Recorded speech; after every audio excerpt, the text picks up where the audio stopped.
We're just on the approach to Rugby Station now. There was a mass upgrade of Rugby Station a few years ago. It was 75 mile an hour maximum speed through the station. But with Network Rail upgrade, we can now actually do 125 mile an hour. The junction coming up is off to Birmingham New Street, and straight on is down the Trent Valley. Yeah, this is Rugby Station now. So we've just come under what was, there was a couple of bridges there. That line we just went under in that cutting was the slow line coming in from Northampton. That prevents us getting stopped all the time for trains crossing our path. So we're coming up to now the junction. This is 125 mile an hour, whichever route you select.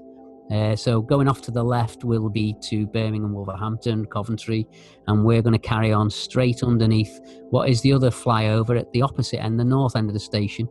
And that is the line coming in from, you can see to the right, and Birmingham's gone off to the left. That flyover there we've just gone under, that is from Birmingham, and again, it prevents trains getting stopped while the train crosses its path.